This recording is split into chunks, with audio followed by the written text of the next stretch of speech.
August 2019. A story breaks that seems too absurd to be real.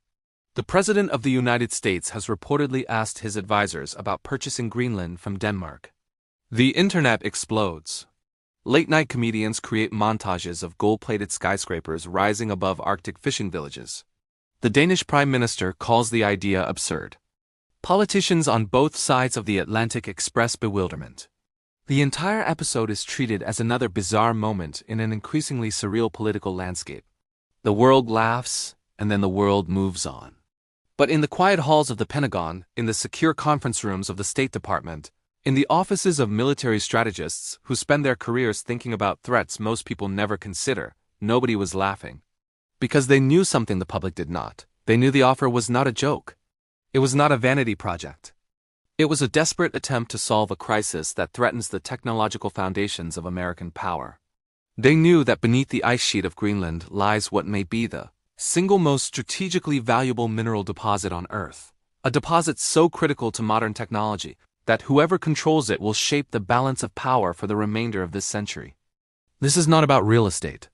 This is about a resource more valuable than oil, more critical than uranium, more fundamental to the future than anything buried in the Middle East. This is about rare earth elements. And this is the story of how a frozen island with 56,000 people became the center of a new Cold War. To understand why the United States would risk diplomatic humiliation over Greenland, you need to understand what rare earth elements are and why they matter. The name is misleading. They are not particularly rare in terms of absolute abundance in the Earth's crust. What makes them rare is that they almost never occur in concentrated, economically viable deposits. They are chemically similar to each other, which makes separating them extraordinarily difficult. And they are absolutely essential to every piece of modern technology. There are 17 rare earth elements. Their names are obscure: lanthanum, cerium, neodymium, europium, dysprosium. Most people have never heard of them. But you use them every single day. The screen you are looking at right now contains rare earths. The device playing this video contains rare earths. If you drive an electric car, the motor contains massive amounts of rare earths. If you use renewable energy, wind turbines require rare earths. If your country has a modern military, every advanced weapon system depends on rare earths. Let me give you specific examples. Neodymium is used to create the most powerful permanent magnets ever developed. Before neodymium magnets, permanent magnets were heavy and weak. With neodymium, you can create a magnet the size of a coin that can lift a bowling ball. Why does this matter? Because electric motors work through magnetism. The stronger and lighter your magnets, the more powerful and efficient your motors. This is the secret behind the electric vehicle revolution. A Tesla Model 3 contains approximately 1 kilogram of neodymium in its motor. Without it, the car would weigh hundreds of pounds more and have half the range. Then there is dysprosium. Neodymium magnets have one critical weakness.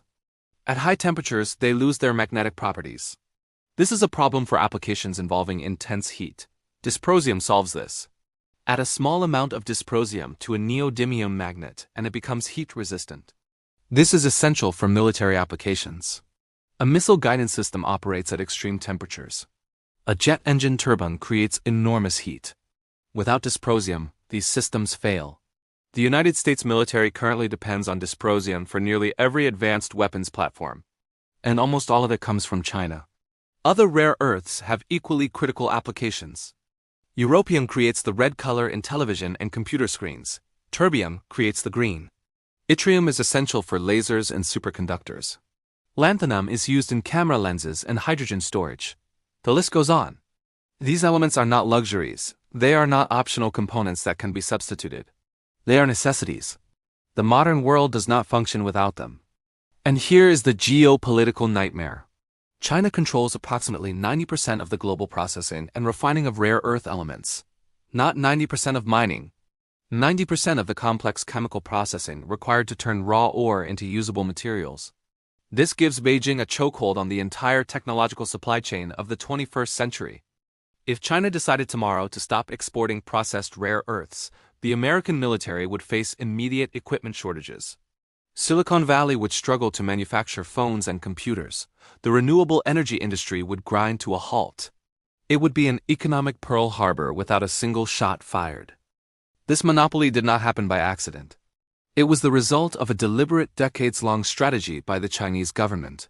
In 1992, Deng Xiaoping, the architect of China's economic transformation, made a famous statement. The Middle East has oil. China has rare earths. He understood exactly what he was building. China possessed significant rare earth deposits, particularly in Inner Mongolia. But more importantly, China was willing to do what Western countries were not. They were willing to accept the environmental devastation that rare earth mining creates. Extracting and processing rare earths is a dirty business. The elements are typically found mixed together in ore. Separating them requires vast quantities of acids and produces massive amounts of toxic waste. In the 1980s and 1990s, environmental regulations in the United States and other developed countries made rare earth processing increasingly expensive. China had no such restrictions. They built massive processing facilities that dumped waste into rivers and let toxic dust blow across villages. The human and environmental cost was staggering, but it gave China an unbeatable price advantage. The clearest example is Mountain Pass in California. In the 1960s through the 1980s, this mine supplied most of the world's rare earths. It was a technological marvel, a massive open-pit operation in the Mojave Desert. But by the 1990s, it could not compete with Chinese prices. Environmental compliance costs in the United States were too high.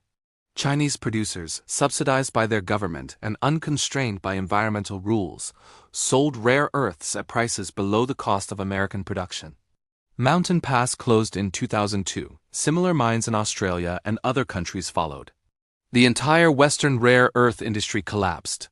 China did not just win on price. They won on strategy. Once Western competitors were eliminated, China consolidated control over the entire supply chain. They built the refineries.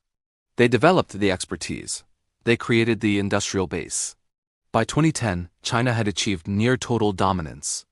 And then they demonstrated exactly how dangerous that monopoly could be. September 2010, a Chinese fishing trawler collided with Japanese Coast Guard vessels near the Senkaku Islands, a small group of uninhabited rocks in the East China Sea claimed by both Japan and China. Japan arrested the Chinese captain. It was a minor diplomatic incident, the kind that happens periodically between rival nations, but Beijing's response was anything but minor. China did not lodge a formal protest. They did not recall their ambassador. They did not impose tariffs. Instead, they quietly stopped exporting rare earth elements to Japan. No official announcement. No public declaration. Chinese customs officials simply began holding up shipments at the border, citing paperwork irregularities and quality inspections. Within weeks, Japan's industrial supply chain was in crisis. Toyota could not build hybrid cars because the motors required neodymium magnets. Panasonic could not manufacture electronics because the screens required europium and terbium. The entire Japanese economy, the third largest in the world, was brought to its knees without a single weapon being fired. Japan released the captain. China resumed exports. The message was received loud and clear around the world. Rare earths are not just a commodity, they are a weapon. This incident shocked the Pentagon. Military planners suddenly realized they had allowed a catastrophic vulnerability to develop. Every F-35 fighter jet contains approximately 920 pounds of rare earth materials. The jet's targeting systems, radar arrays, communications equipment, and stealth coatings all depend on these elements. The electric actuators that control the flight surfaces use neodymium magnets. Without rare earths, the F-35 is a $100 million paperweight. And nearly all of those rare earths were coming from China. The same dependency extended across the entire military. Tomahawk cruise missiles require rare earth guidance systems. Virginia-class submarines use rare earth sonar systems and propulsion components. Satellite systems depend on rare earth electronics. The United States had built the most technologically advanced military in human history, and it was entirely dependent on a strategic rival for the raw materials that made that technology possible. The search for alternatives began immediately. The Pentagon looked at Australia, which has significant rare earth deposits. They looked at Vietnam. They examined possibilities in Brazil and Canada. But none of these locations had the scale, the concentration, or the geological characteristics to truly break the Chinese monopoly. And then geologists took another look at Greenland. Greenland is the largest island on Earth, covering over 2.1 million square kilometers, roughly 3 times the size of Texas. Yet it has a population of only 56,000 people, less than a small city. For most of history, it was considered a frozen wasteland, valuable only for fishing, seal hunting, and strategic military positioning during the Cold War. But geology does not care about surface conditions. And beneath the ice of southern Greenland lies a geological formation that is unique in the world. The Illimusak complex is an ancient intrusion of igneous rock formed over 1 billion years ago. The specific conditions of its formation created an extraordinary concentration of rare earth elements, far higher than typically found anywhere else on Earth. At the center of this complex sits a mountain called Kvenna Field. For decades, geologists have known that Kvenna Field contained rare earths.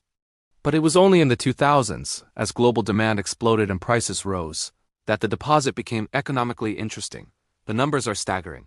Estimates suggest that Kvenna Field alone contains enough rare earths to supply global demand for decades. More importantly, it has particularly high concentrations of the most critical elements, neodymium and dysprosium, the exact materials that China has the tightest control over. If Kvenna Field could be developed, it would represent the only deposit on Earth with the potential to genuinely challenge Chinese dominance. It could break the monopoly. It could restore Western control over a critical supply chain. It could shift the balance of technological power. But there was a problem. A significant problem that would turn a geological treasure into a political nightmare. The rare earth elements at Kvenna Field are not found in isolation. They are mixed together with uranium and thorium, both radioactive elements. You cannot mine the rare earths without also mining uranium. And for the people of Greenland, this was unacceptable. Greenland is a self-governing territory within the Kingdom of Denmark. The capital, Nuuk, handles domestic policy, education, healthcare, and resource management. But Copenhagen retains control over foreign affairs and defense. This creates a complex political situation. Greenland is not independent, but it has significant autonomy. And under Greenlandic law, the mineral resources beneath the ground belong to the people of Greenland, not to Denmark. For years, the debate over Kvenna Field tore Greenlandic society apart. The mine would be enormous, an open-pit operation on top of the mountain overlooking the small town of Narsak. It would involve crushing millions of tons of rock, some of it radioactive. The process would create dust that would blow over the town and the surrounding farmland. The waste tailings would need to be stored permanently, a monumental engineering challenge in a place with extreme weather and thawing permafrost. The town of Narsak has about 1,500 residents. It is known for sheep farming, fishing, and spectacular natural beauty. The prospect of a uranium mine destroyed the social fabric of the community. Families stopped speaking to each other. Neighbors, who had lived side by side for generations, became bitter enemies.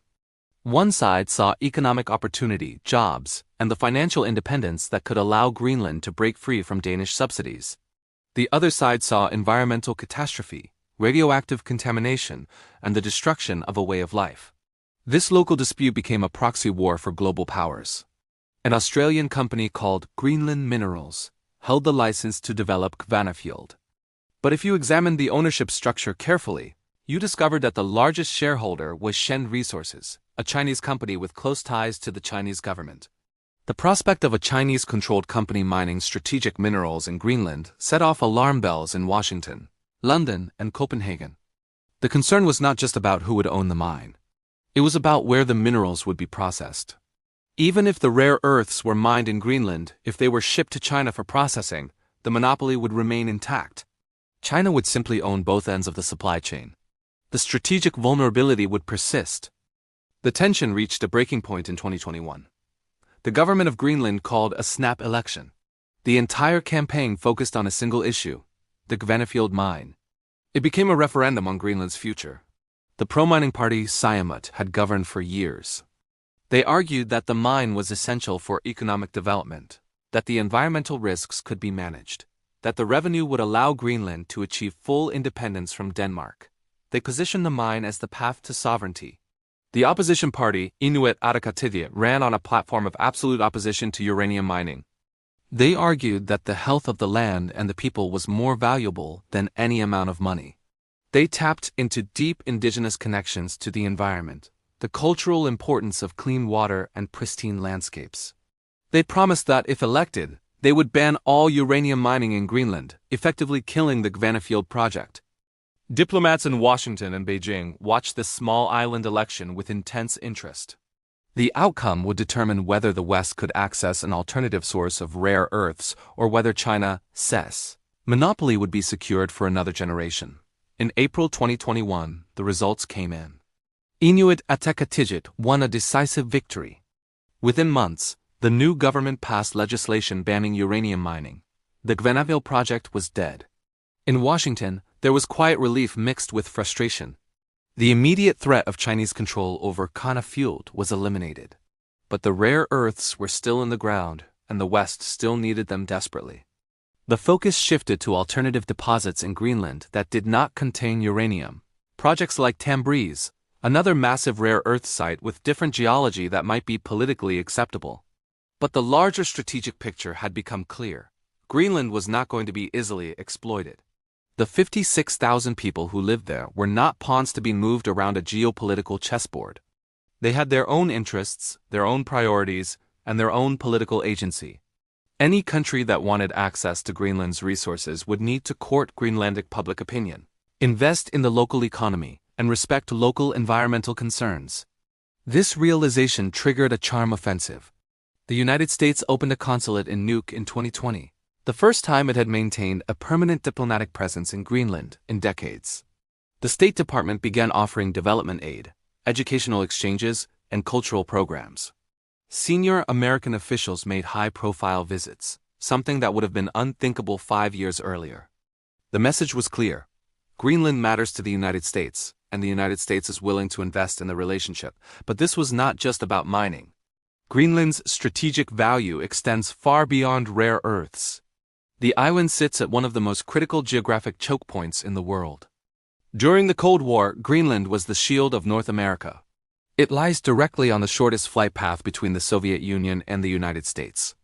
If Moscow had ever launched a nuclear strike, the missiles would have flown over Greenland. That is why the United States built Thule Air Base in 1951, a massive installation in the far north of the island. Thule, now officially called Pituffik Space Base, has been quietly upgraded over the past decade. It is no longer just a relic of the Cold War. It has become central to America's missile defense architecture and space operations. The base hosts powerful radar systems designed to detect ballistic missile launches and track satellites. As tensions with Russia and China have increased, and as both countries have developed hypersonic weapons that can maneuver unpredictably at extreme speeds, the importance of Thule has grown exponentially. Hypersonic missiles present a unique challenge. Traditional ballistic missiles follow a predictable parabolic trajectory. You can calculate where they will go and intercept them. Hypersonic weapons fly at lower altitudes, maneuver during flight, and travel at speeds exceeding Mach 5. The only way to defend against them is to detect them immediately after launch and track them continuously. Greenland, sitting at the top of the world, provides the geographic vantage point necessary for that early detection. Losing access to Greenland would create a massive blind spot in American strategic defenses. Russia understands this perfectly well. As the Arctic ice melts due to climate change, Russia has been militarizing its northern coast at a pace unseen since the Soviet era. They have reopened Cold War-era military bases, built new ones, and deployed advanced air defense systems across the Arctic. They are developing new icebreakers, including nuclear-powered vessels, to ensure year-round access to Arctic shipping lanes. Russia views the Arctic as a future economic lifeline, a source of oil, gas, and minerals, and a transportation corridor that could reduce shipping times between Europe and Asia by 40% compared to the Suez Canal route. And then there is China. China has no Arctic territory. The nearest Chinese land is thousands of kilometers from the Arctic Circle. But in 2018, China officially declared itself a near-Arctic state and announced its intention to build a Polar Silk Road as part of its Belt and Road Initiative. This is geopolitical creativity at its finest. There is no such thing as a near-Arctic state in international law. China simply invented the term to justify its Arctic ambitions. China has been investing heavily in Arctic research, building icebreakers, and seeking partnerships with Arctic nations. They offered to finance major infrastructure projects in Greenland, including 3 international airports. The price tag was manageable for China, but enormous for Greenland's tiny economy. It would have given Beijing significant influence over the island's critical infrastructure. The Danish government, under heavy pressure from the United States, intervened and financed the airports themselves to keep China out. It was a direct move to prevent the kind of debt-trap diplomacy that China has employed successfully in Sri Lanka, Kenya, and elsewhere. The competition for influence in Greenland is not subtle. It is a great game playing out in slow motion, with each major power making calculated moves to position itself for a future where the Arctic is no longer a frozen periphery but a central arena of economic and military competition. And the prize at the center of this game is not just strategic geography. It is the minerals beneath the ice. Climate change is the wild card that has transformed this entire equation. The Greenland ice sheet is melting at an accelerating rate, losing approximately 280 billion tons of ice per year. This is an environmental catastrophe with global implications for sea level rise. But it is also revealing geology that has been hidden for millions of years. As glaciers retreat, previously inaccessible mineral deposits are being exposed. Companies are conducting surveys in areas that were under ice just a decade ago. This creates a profound paradox. The world is attempting to transition away from fossil fuels to combat climate change. That transition requires massive amounts of rare earths for electric vehicles, wind turbines, and solar panels. But mining those rare earths in Greenland will accelerate the very climate change we are trying to prevent. The extraction process consumes enormous energy. It disturbs permafrost, releasing trapped methane. It creates environmental damage in one of the planet's most fragile ecosystems. We face a choice between destroying part of the Arctic to save the rest of the planet, or accepting continued dependence on fossil fuels and Chinese-controlled supply chains. There is no easy answer. The Greenlandic people are navigating this impossible dilemma. They want economic development. They want independence. But they also want to preserve their environment and their culture. They are being courted by superpowers offering money, infrastructure, and promises. But they remember their history. They remember colonization. They remember being treated as subjects rather than partners. They are determined not to make the same mistakes their ancestors made. The story of Greenland is often told as a story about resources, about rare earths and military bases and shipping routes. But ultimately, it is a story about power and who gets to decide the future. For centuries, Greenland was a colony, first of Norway, then of Denmark. The indigenous Inuit population had no say in decisions that affected their lives. That is changing. Greenland is not fully independent, but it is moving in that direction. And the people of Greenland are using the leverage created by global competition to demand respect, investment, and partnership rather than exploitation. The United States did not buy Greenland in 2019. The offer was rejected, publicly and firmly. But the attention that bizarre proposal generated has had lasting effects. It forced the world to notice Greenland. It elevated the island's importance in strategic calculations. It gave Greenland a kind of diplomatic weight that it never had before. In a strange way, the failed purchase offer was the best thing that could have happened for Greenlandic autonomy. It demonstrated that the island is too important to be ignored and too complicated to be controlled. The next decade will determine whether Greenland becomes a resource colony once again, whether it achieves genuine independence while maintaining environmental integrity, or whether it becomes a flashpoint for conflict between superpowers who cannot agree on how to share access to its treasures. The 56,000 people of Greenland hold disproportionate power over the future of technology, military strategy, and the global balance of power. They did not ask for this responsibility.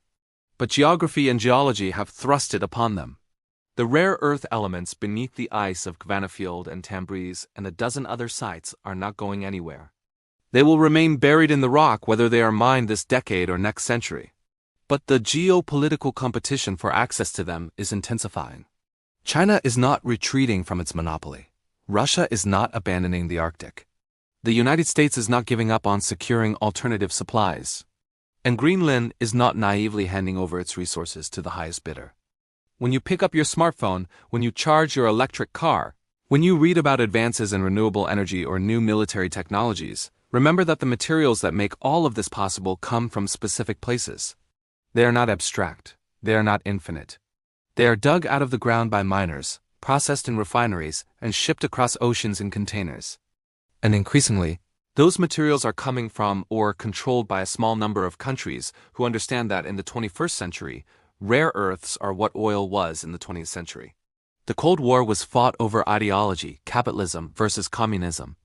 The wars of the 20th century were fought over oil and territory. The conflicts of the 21st century will be fought over rare earths, semiconductors, and the infrastructure of technology. Greenland sits at the intersection of all these trends. It is the place where climate change meets geopolitical competition, where indigenous rights meet global supply chains, where environmental protection meets military necessity. The world laughed in 2019 when the purchase offer was made public.